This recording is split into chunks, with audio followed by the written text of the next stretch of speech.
Welcome to Influential Entrepreneurs, bringing you interviews with elite business leaders and experts, sharing tips and strategies for elevating your business to the next level. Here's your host, Mike Saunders. Hello and welcome to this episode of Influential Entrepreneurs. This is Mike Saunders with Marketing Huddle, and today we have with us Brett Baughman, who is with the Brett Baughman Companies and expert life coach. Welcome to the program, Brett. Hey, thank you so much, Mike. Great to be on with you. Hey, I love when I see that someone has done something substantive, and rather than going through every bullet point on your bio, which might take us the entire interview, kudos to you for having such a broad resume. But I want to start off with asking you about your trademarked coaching technique called the Ideal You. And yes, we can talk about it, but I want to start with not many coaches have a trademarked patented technique, so I feel that some people in your industry your industry may get kind of like a black eye of sorts, where anybody can quote unquote hang the shingle and say I'm a life coach, but you're out there doing it, and you don't just get a patent or a trademark just by filling out a form. So that's a huge piece. So tell us a little bit about that. Thank you, Mike. I appreciate it. When I started out, I've been coaching for about 20 years, a little over 20 years now, doing leadership, training, sales, etc. And when I started, I didn't have in my mind to develop some program, some technique of my own.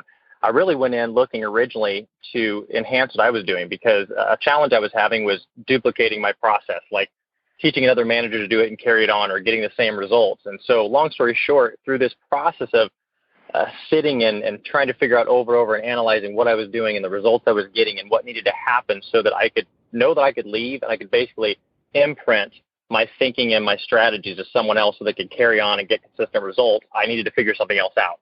And through my research, it led me to NLP. I learned NLP and started understanding how these guys developed their process of learning what needed to be evolved from their techniques. And it was funny, I sat for about a year in my room developing. I was writing a book and working on some programs of my own, just regular coaching programs. I'd sit for about an hour every day and do nothing but think unconsciously and ask myself what needed to change, what needed to happen, where was the disconnect. And one day I just had this aha moment. I remember, I'll never forget, I was in Irvine, California, and in my office, and leaned up, and I just had this idea that I recognized that what the problem was that most of my clients were having was, we get so caught up in problems that we don't believe we can succeed. And therefore, the image we keep of ourselves and our success and our future is one that is of lack. It's not of abundance. It's one that's missing things that we need. I'm almost there, almost the ideal weight, almost the ideal business, almost have my money, almost found that real love. And so I realized that the problem is even when we're focusing on goals, they're goals of a broken plan. And so by using the Ideal You, we quantum leap past that and get layers deep into a person that's successful. When you're a person that's past all this, who are you? When you do that, you won't be dealing with these first level problems anymore. And as soon as I figured that out and started doing it, my coaching, the results just went through the roof. It's been extraordinary ever since then. And that's kind of, it's been everything I've built my entire career around. I love it. And, about a year ago, I watched a John Maxwell webinar, and the whole webinar was on thinking. And he said exactly what you did, which is successful people and influencers and leaders need to take time every day to think. And a lot of people would hear that and I'm sure and say, oh yeah, I think all the time, of course. You need to stop. Turn off the phone, turn off your email, sit down, turn the lights out if it need be, and just think. And I think that, you can kind of couple that with, meditation, affirmations, goal setting. But the point is, take that quiet time and think. So I think that, you would probably agree with this too. Some of the best ideas are those eureka, aha, epiphany moments happen when you're not doing something business. You're out there doing, fly fishing and something hits, and that's what happened in your office in Irvine. So I love that aspect there. A question popped in my mind when you were mentioning, our perceptions of ourselves.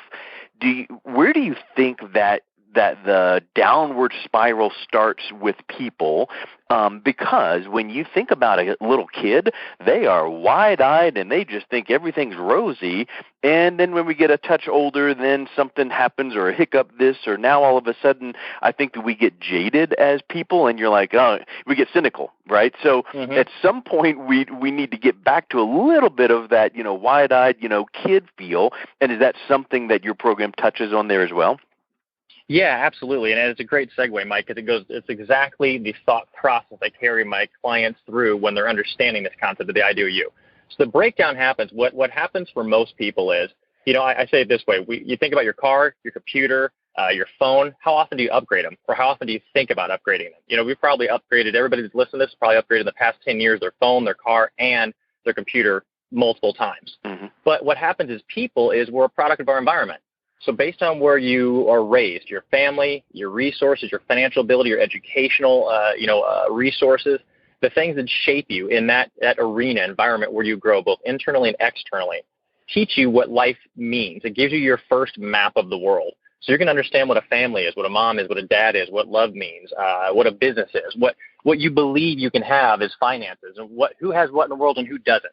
And so the problem is that shapes us through our whole life. And we're wide-eyed as children, like you said, because we're sponges. We're taking everything in, and we're taking it all in for the experience at that point in time. It's for fun, it's for enjoyment, and we're present. As children, we're always present in what we're doing, which is a great lesson for adults to learn. What happens as we get older is all these things that have shaped inside of us start becoming affirming or confirming beliefs that we have about ourselves. Instead of just doorways and opportunities to learn and to explore, we start believing that is how it is. And so the further you get in your age and closer to where you become an adult on your own and now obligations, responsibilities come, the moment I believe, and I've seen this thousands of times where it breaks is, once you get on your own, you're no longer looking at the world as experiential and fun. You start saying, now I have to figure things out. Where am I in the going? deep end. Who will I be? How much money that you start, and everything has to be figured out. And so now there becomes this stress. And you're no longer exploring because of the exploration for the fun. You're doing it because you're fulfilling a need that you feel like you don't have. I need money. I'm scared. I need a job. I got to be responsible. I got to be a good person. And the last part of that is we don't go back and make sure that the values, the beliefs, the behaviors, and the skills that we developed are actually beneficial and prepared for who we want to become. We could be raised. I have a lot of guys who come in. Let's say you got a guy in your mid-40s. He's a doctor. Both of his parents were doctors. Very successful on paper. House, cars, boat, great office, family, kids. But he's unhappy as he can be in his life. And the reason is he's running somebody else's A plan. His parents told him the values were, if you're a doctor, you're a good person. If you do this, you're a good person. And so he built his beliefs around that life. So he can be successful for someone else in that life, but not for him. And so here he is standing with all these values and beliefs that don't add up to the world that he's decided he wants to be in. And now you feel like you're run out of time.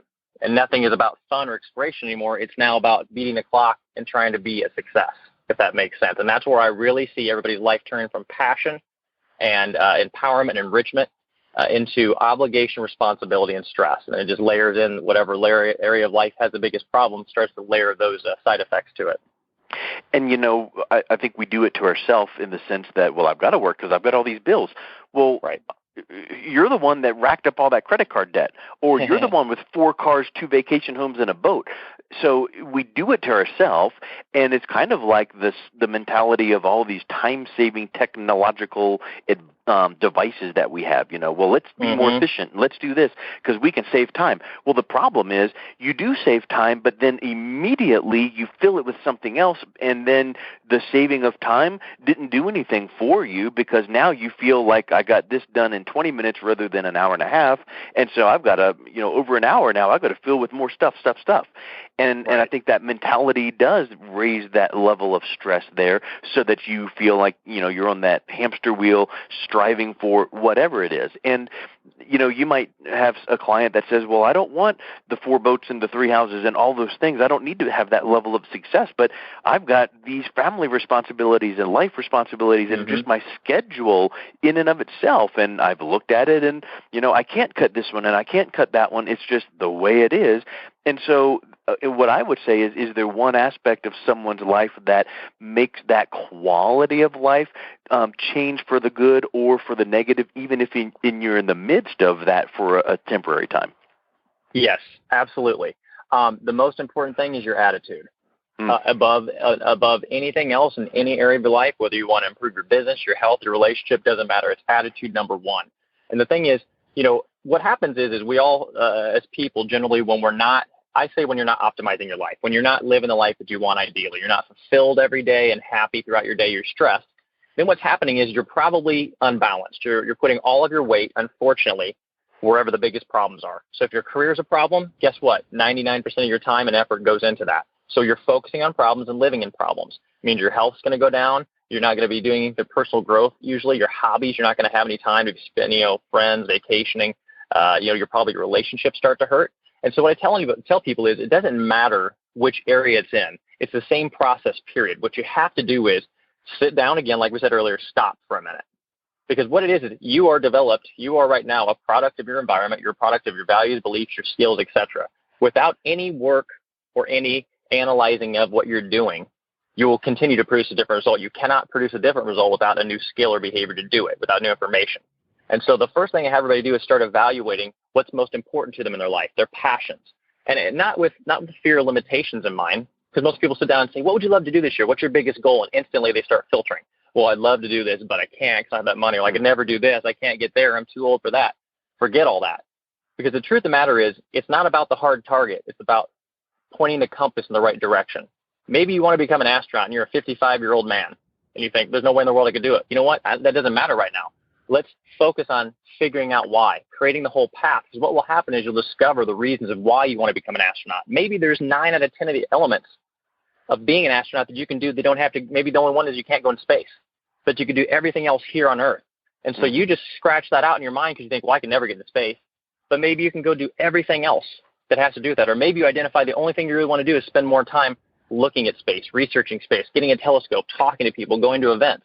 And so until you really give yourself a chance to look at something, look at a goal, at a passion, a vision, and move the fears out of the way, move the limitations out of the way, and build that plan in your mind and find out why you want it, what will happen if you have it, what will happen if you don't, and what results it'll produce, where it'll take you. It'll uncover so many more things. I'll tell you, Mike, a lot of times, 50% of the time, my clients will think they have this goal they wanted forever. We sit down and map it out, and they realize they don't even want that goal. We find a better goal, but the thing is they never took the time to believe they could go for it enough to sit down and plan and figure out where the problems were, to realize they either didn't want it or they could have it.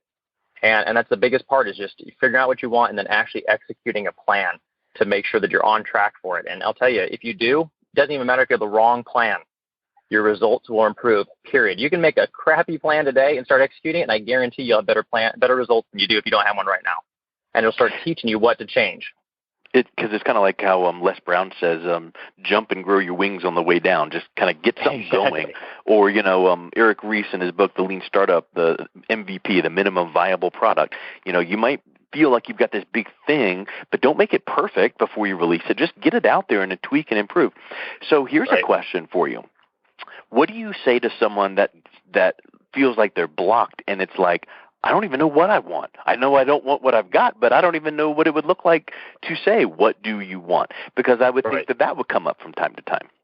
Actually, that comes up 9 out of 10 times. I have 4 new clients that started with me in the past week, and we're all in that place right now. And it's usually for the client, it starts out, it seems very overwhelming. They feel so upset. And a lot of times that will actually, when I do my initial consultation with my clients, that'll be one of the first things that actually keeps them away from booking a session with anyone or even calling anyone, is they feel like they don't know what they want. And I'll tell you, don't worry about that. That's the whole essence of where you are and why you need the coaching. That's my role as a coach, to help you figure that out, because you actually do know what you want. But what's happening, again, is you just have so much stress. There's so much a high level of emotional stress, an overwhelm, and maybe some other type of stress in your life, whether it's relationship, physical, financial.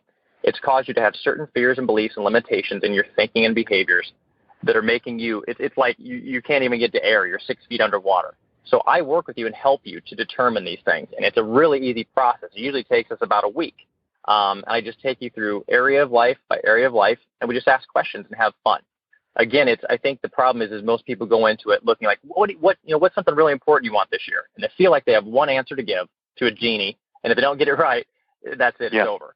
And it's not. It's all about discovery. So I tell people when we start, I'm like, go home and make a list. I don't care if everything in the list makes no sense at all. Just make a list. You just got to start getting in the habit of taking action, asking yourself the right questions, making lists of things, starting to kind of map out why you want something, what's important to you about it, and then just have fun comparing, deleting, scratching out. What's more important than this? Why do I want this? Why don't I want this?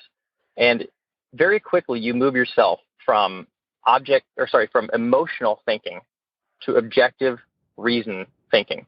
And that's the problem is most of us, because we're stressed, whether it's anxiety, fear, depression, sadness, whatever, the higher the emotions, the less there is in logical, regional objective thinking. And so it's just like a teeter-totter. So what I got to do is bring you down to being objective, because you can always get emotional about things. That's great. If something's great, you'll feel happy. If it's sad, it should be a marker to tell you to change something. But you can't live your life in an emotional state, because emotions by essence don't lead to logic. And so therefore you have to have a straight objective plan that you can say without emotions, without fear, why you're doing it.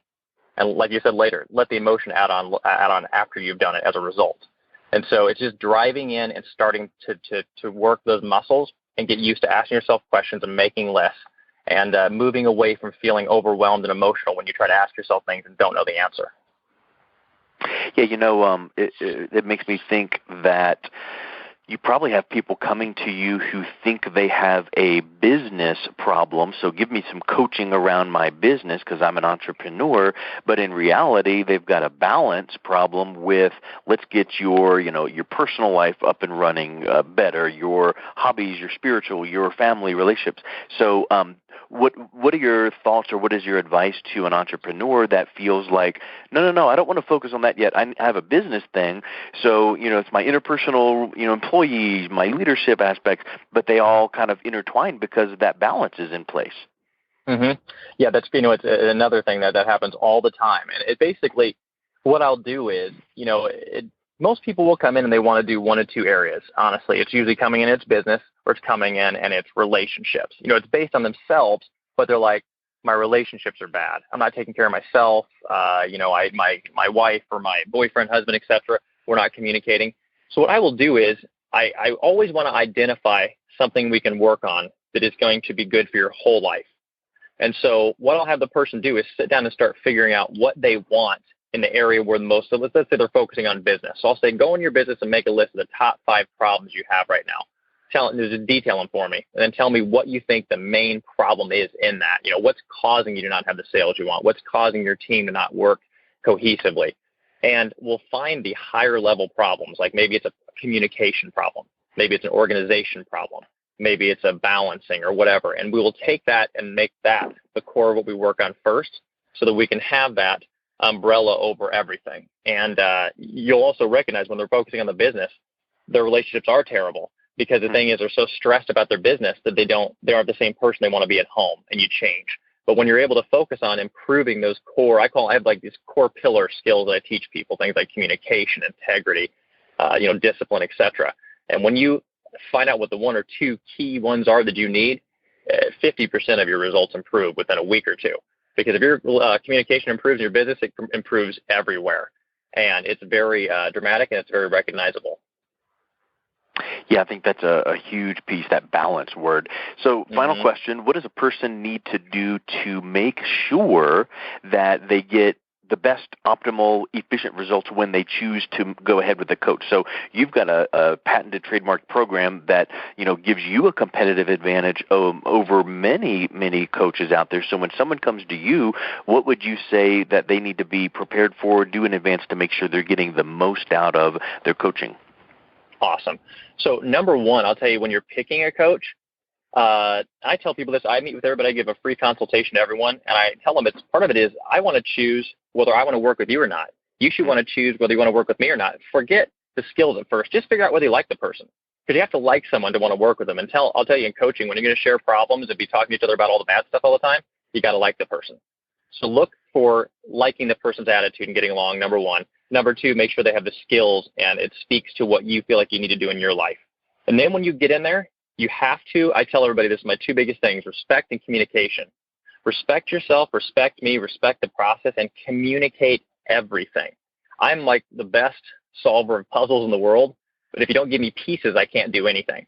And so when I work with my clients, we project manage basically. So we'll meet for a session and they'll get a project to work on, teaching them a new skill, a new lesson. And we'll work on that for a week or two together. So you should be telling me everything. You should update me every day. You should be telling me if you hate this thing, if you like this thing, if you're having an aha moment, if you just can't seem to sit down and do it. Because most of the time, the things that the client feels are things they're embarrassed of or problems they're not doing well or not getting it is the actual breakthrough. And so I tell my clients, I don't care if you call me up tomorrow and say, I absolutely hate this, I can't stand it, and it's terrible. That's fantastic for me, because that means there's something in there you don't like and something I can learn. And I'll tell you 99% of the time we have a breakthrough right there. So be disciplined, be honest, and communicate with your coach. And if you just fully give in and follow the instructions, you should get outstanding results.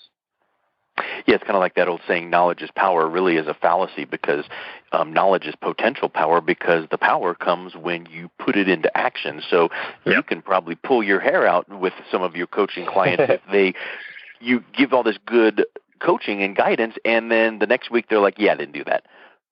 And so in other words, you can see clearly that step forward and the next step forward, but they have to go out there and do it. You can't lead a horse to water. So huge points to be disciplined, to be open, to have that willingness to change. And a lot of times it's not giant changes. It's just those little baby steps. Those 1% increases over time make a huge difference. So tell us, what's the best way that people can learn more about your coaching, your program, and how can they get in touch with you? Excellent. Easiest thing to do would just be go to my website, brettbaughman.com. From there, I have basically everything where you can follow me. I'd say to go to brettbaughman.com or follow me on twitter.com/Brett Baughman.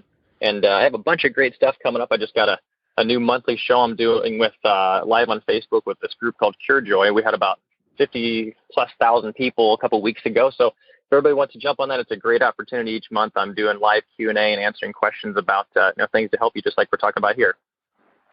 Excellent. Well, Brett, thank you so much for taking time with us today. It was a pleasure and a joy to learn more about your coaching. Thank you so much, buddy. I congratulate you on your show and wish you much continued success this year. You've been listening to Influential Entrepreneurs with Mike Saunders. To learn more about the resources mentioned on today's show or listen to past episodes, visit www.influentialentrepreneursradio.com.